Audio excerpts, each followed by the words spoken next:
Hej så velkommen til mine tutorials. I dag skal jeg vise jer, hvordan man laver Big Room House Music. Og det bliver fandme dejligt. Simpelthen.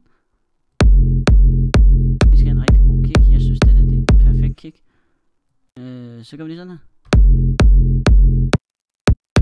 Fordi, når vi har gjort det på den her måde, som vi har her, så før der vil lave sådan nogle lyde her, hvis du lige ser. Og så er det lyder træt, så er der for meget ekko. Så vi stopper faktisk ekkoen med at trykke, med at rulle den der ned. Så lyder sådan her i stedet for. Og så stopper vi lige så snart jeg holder op med at trykke på keyen. Og det er jo meget dejligt. Så ja, simpelthen. Vi har nogle, det her, vores samples, det kommer til at lyde, altså du har en kick, en clap, en hi-hat og en snare. Og lige nu der laver vi kicken. Til at starte med. Og vi tager min keyboard herop. Vi skal lige først se, at den er selected, det er den, som en lyser. Du kun bruger kicken nu.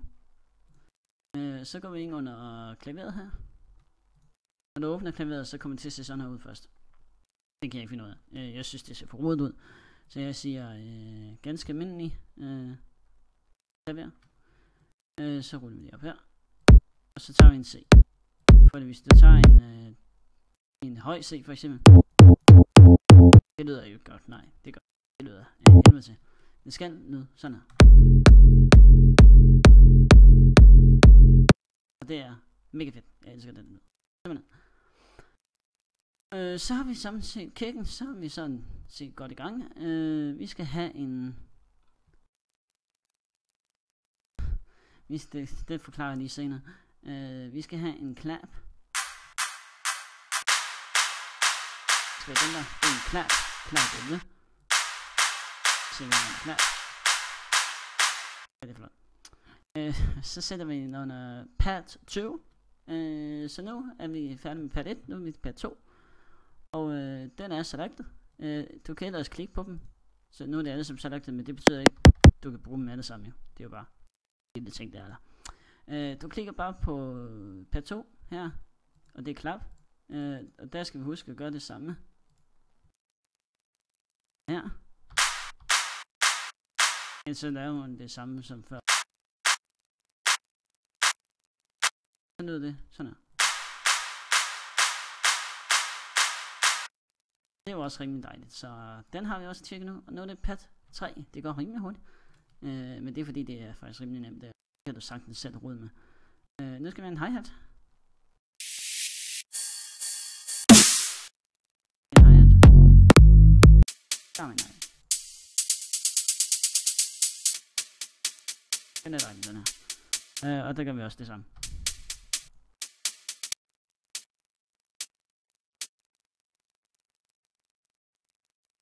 Og vi skal have en snare også lige bagefter. Pad 3. Nej, 4. Du har lavet jorden, det er pisse i tævne. Det har været en træls dag. Så tager vi en snare.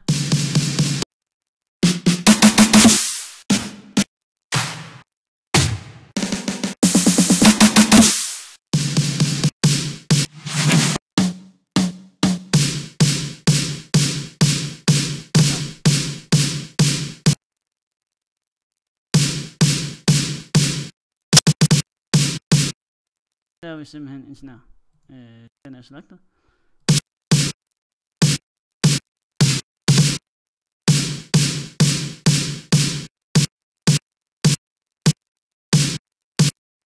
Og så laver vi lidt mindre.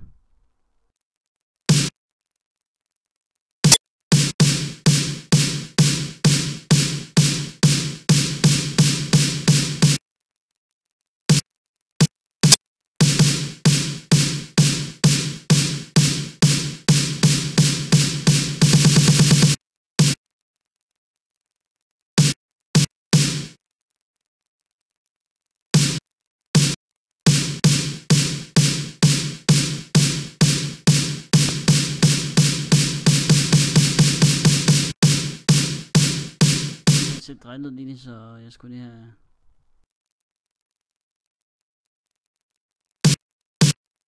Så kommer den her, og der tager vi den her i stedet for. Ups, det er sådan en, der hvis du bare holder den inde, så laver den mange af dem. Allerede der kan du se, den er rimelig effektiv. Pis.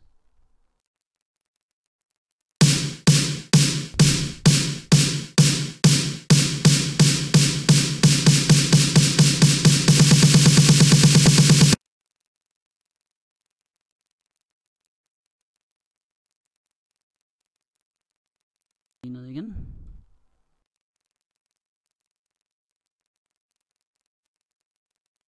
Jeg vil lave en endnu vildere her.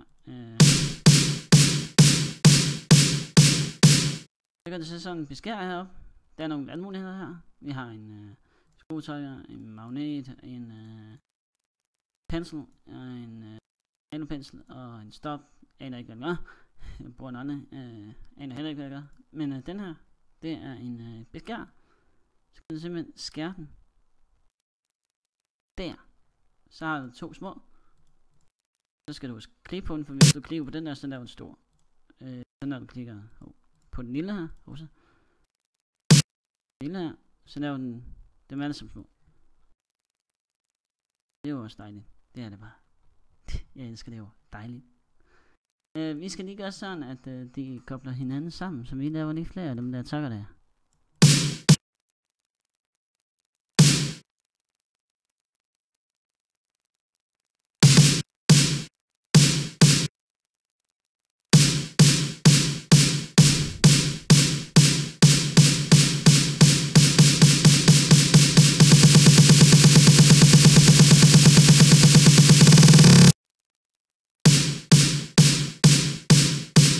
Sådan, det burde være fint. Det var næsten færdigt der, kan jeg se.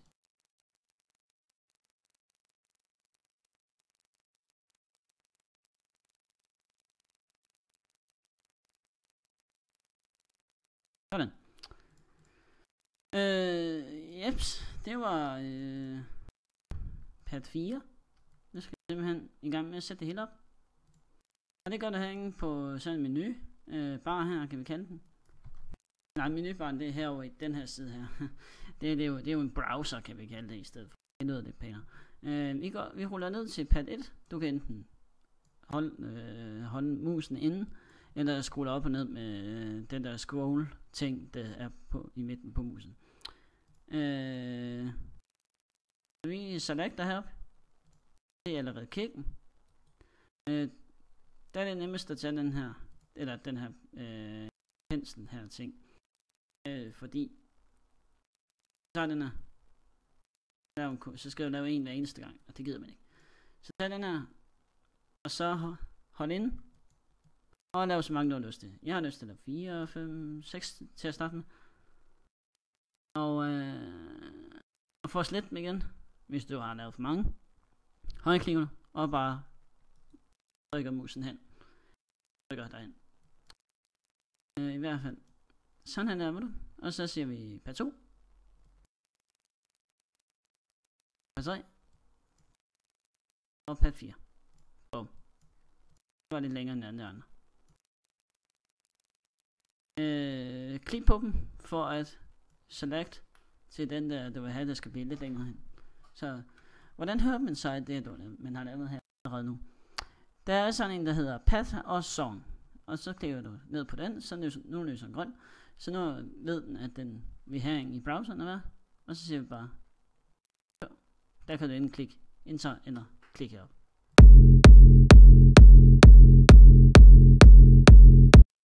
Jeg synes lige, vi skal lave en lille effekt her, når vi er i gang. Så du kan tage pad 1 her, og skrue længere ind, sådan der. Og så skal vi tage en snare. Der. Så kan vi rulle den længere ned, sådan der. Så hører vi den der.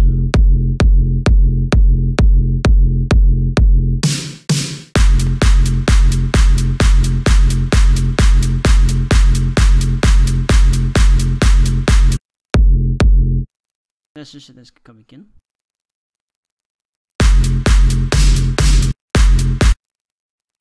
Og nu skal jeg vise noget andet her. Der er sådan en cowboy-rap her ting, Nina.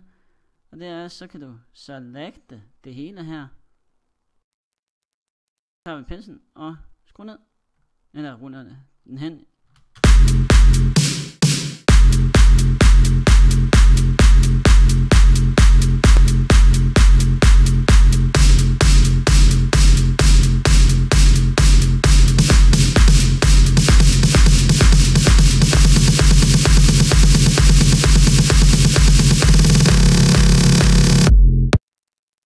hvordan det så lidt ud indtil videre. Det er jo Big Room House, så. Så klikker vi kryds derop, og det vi skal nu, det er, at vi skal faktisk lege lidt med mixeren her. Det er en mixer, det her. Den kan du bruge til mange ting. Og jeg har lyst til at lege lidt med snæren her. Det trækker jeg af. Der er så en lille pil, der højder ned her. Og der står Async Free Mixer Track. Async, jeg mener det. Ellers så kan du bare skrive Ctrl og L. Men jeg vælger at klikke der. Så kommer man automatisk herover til. Jeg synes, at snæren det lyder lidt kedeligt. det er bare som om, det bare siger DUM. Der er ingen ekko eller noget som helst. Og jeg synes, der skal være ekko i en snær. Så hvis det mus kan, så klik på rulle op og ned knappen. Bum, så kommer en hel masse dejlige ting her, som der er med i Airflow Studios pakken. Og så klik på samme knap igen for at komme væk fra det. Hvis du ikke har den rulle op og ned mus, så køb en. Eller du kan bruge den her pil her, og så prøve at finde det, du skal prøve at finde her. Men jeg er doven. Jeg synes, det er nemmere at finde det herfra. Bum, bum, bum, bum. Vi skal bruge den her. Det er en dejlig ting, der sørger for, at tingene bliver ekkoet, kan vi kalde det. Så lad os lige prøve her. Vi skal lige op til pad og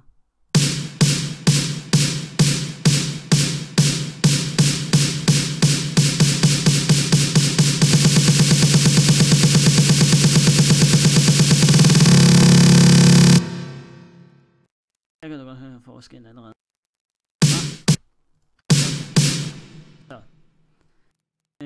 Så nu synes jeg, at den er færdig, og nu går vi til pad 5. Part 5. Simpelthen. Og nu skal vi bruge Nexus. Vi skal simpelthen bruge Nexus nu. Vi kan klikke op på dem her. Dem skal vi ikke bruge nu. Prøv at finde Nexus. Højreklik. Sæt. Og Nexus. Her har vi Nexus. Jeg elsker det program. Simpelthen noget af det mest fantastiske, der er lavet. Vi skal have selected Nexus, så den kommer her i mixeren. Klik på Nexus her. Og så kommer den her lille keyboard frem her. Så klikker du på pilen. Og så samme ting, som vi gjorde ved snæren før. Async Free Mixer Track. Og så ser vi højklik. Eller ikke højklik, men klik på den der mus rulle op og ned ting. Og så tager vi en lidt mere ekko her. Og så tager vi et andet program. Jeg kan ikke huske, hvad den egentlig gør, men det gør i hvert fald, at lyd kommer til at lyde lidt bedre, synes jeg. Hvad skal vi have? Vi skal have den her. Den her, den er lidt tricky. Den kan lidt af hvert. Det er også en slags mixer ting. Her kan du mixe, så hvis du har en kick, så kan du godt kigge meget dybere. For eksempel, fordi der står bass heroppe, og der står new bass og low mine og eller andet. Så der. Jeg har leget en lille smule med, ikke ret meget, men en lille smule har jeg leget med det. Når det har været nødvendigt.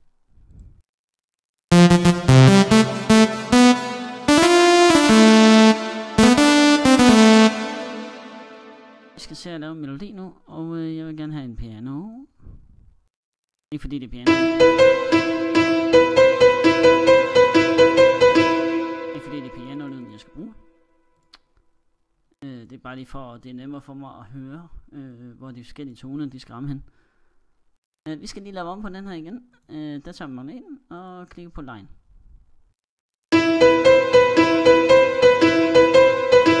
Jeg er allerede godt i gang på en rigtig fed melodi, synes jeg. Den er lille. Og nu passer nemlig ikke med den anden der, så den klipper vi lige halvt over og siger delete. Eller højreklik, det må du selv om.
bassline.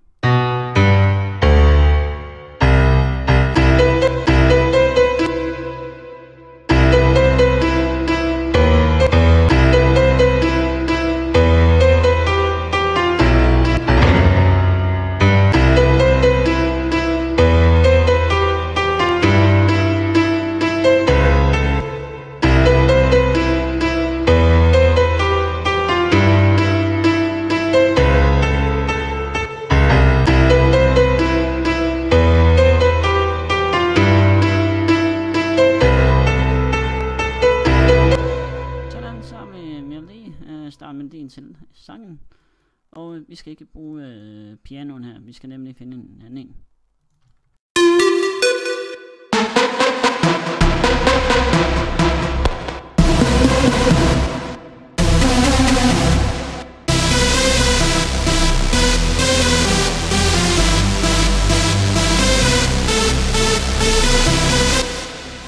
Den vil vi bruge. Vi kloner ikke mere. Sådan der. Og så skal vi klone den samme melodi her, og der tager du nemlig den her ene lasso her, og trækker hele vejen ned. Hold og se, så har du kopieret den. Og så går du ind under Nexus 2 her, og laver en ekstra melodi her, bum. Og det er Ctrl og V, du bruger for at poste den ind. Og den her, det skal have en anden melodi, synes jeg. Og det er lige med at finde ud af, hvad det skal være. Det kan godt være, det er den her.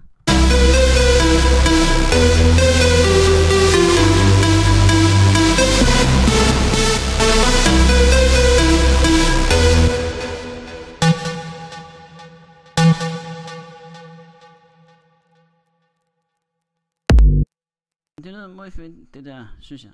Vi skal have en ekstra, så kommer vi til at lyde endnu bedre. Håber jeg. Hold og se. Det du gør et par gange, indtil du er færdig. Og den her, den skal have en anden tone. Den skal nemlig have en... hvad skal den have? Hvad skal den have? Skal det være den her? Den lige går ind og regne, men...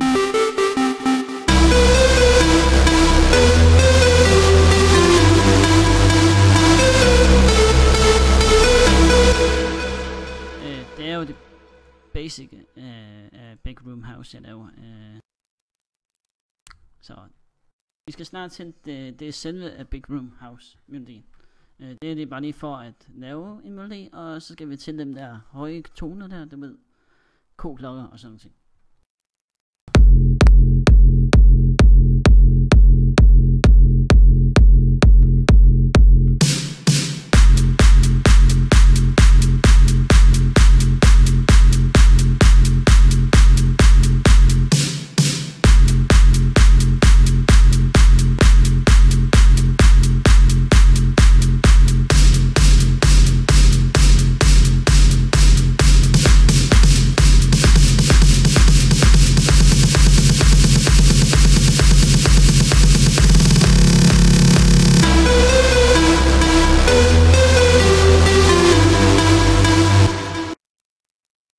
Vi skal have en effects. Vi går under Big Room. Den er mere rigtig fed.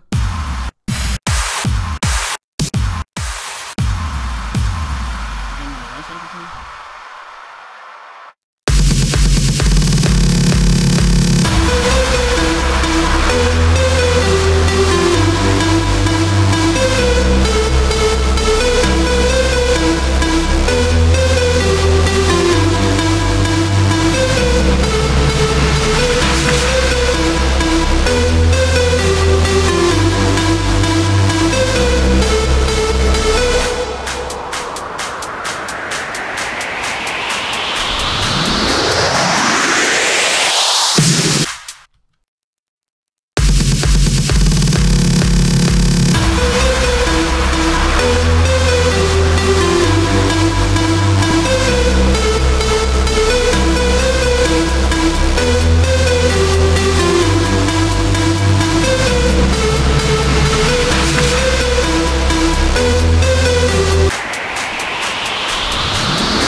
Det lyder egentlig meget godt indtil videre. Vi skal have en...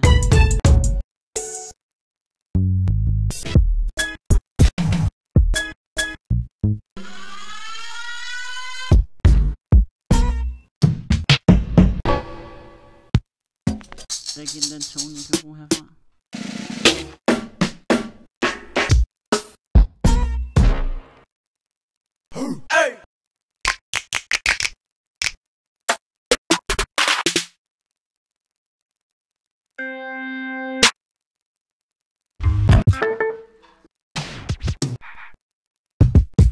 Jeg ved godt, jeg har rigtig mange hiphop. Så kan jeg lave lidt af hvert af hiphop, og jeg kan godt lide at lave hiphop, det er faktisk meget fedt. Lige i dag, der er det en big room.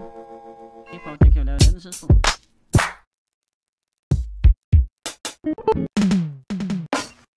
Nej, ikke seriøst, et eller andet.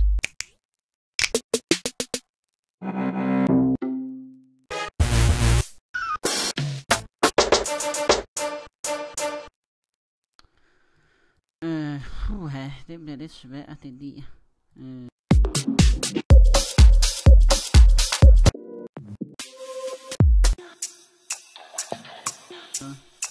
Sounds. Har jeg her, ikke?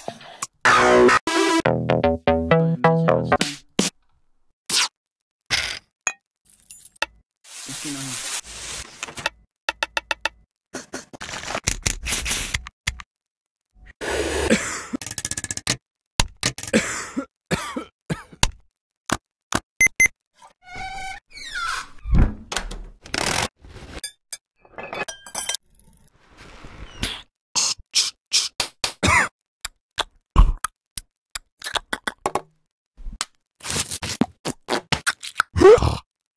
Altså, vi skal bare have et eller andet, der passer det godt til.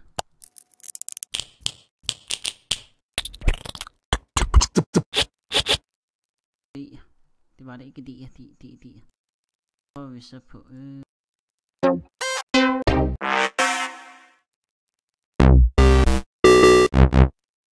Line der væk på noget. Ikke endnu i hvert fald. Der var et eller andet, det vi kan bruge. Så går vi ind under pad 6. Selve Big Room House Melody.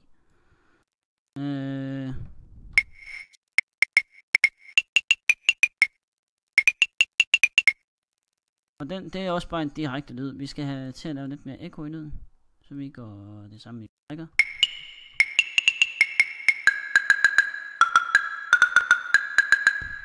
Og vi skal have den her på. Vi skal have en bass. Vi skal have lidt dybere.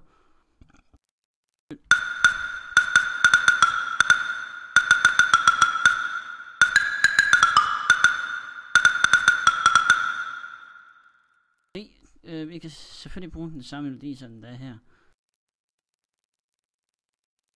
Vi kan lige prøve.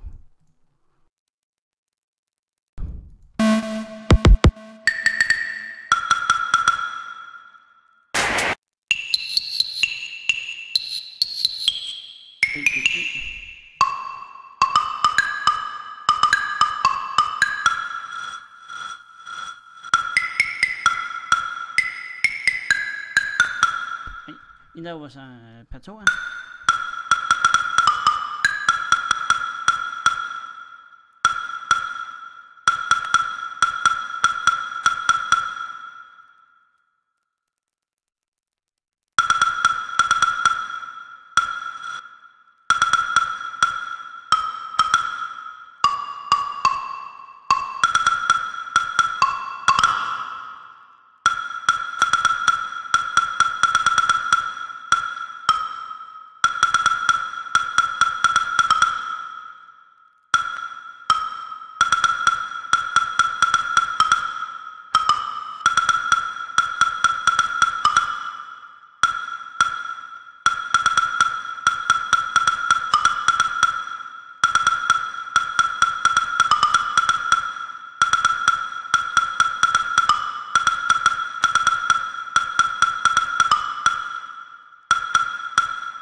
Den er faktisk meget fed, den her. Simpelthen, så nu har vi Big Room House. Og så gør vi lige whoop-ti der og der, og så skal vi lige prøve at høre.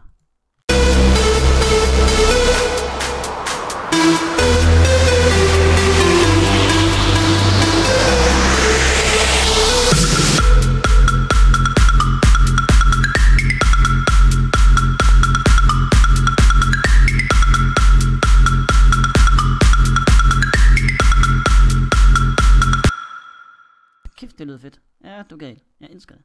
Simpelthen. Så tager vi noget af melodien her.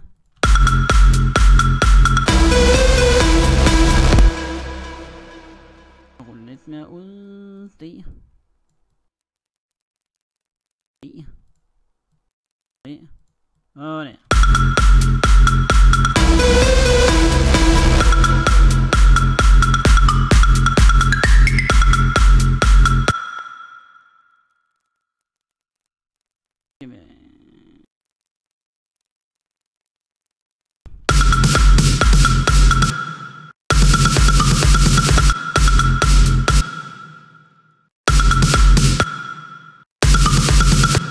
Så laver vi lige en ny klap. Clone. Så skal du ikke gøre noget mere, fordi du har klonet det hele.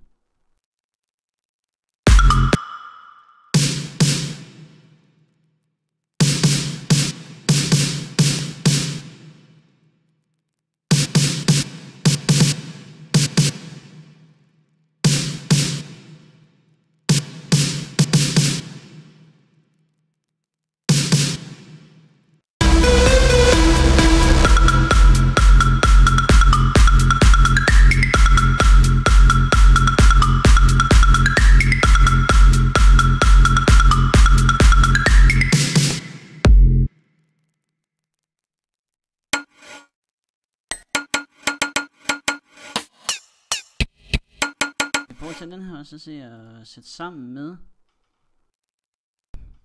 Hvor har vi vores melodien? Den har vi D.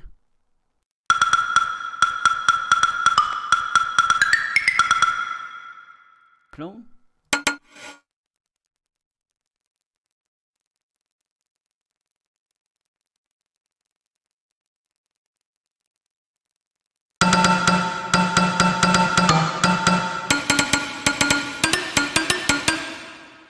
Den er lidt for dyb, den her, så det skal vi have lidt højere op.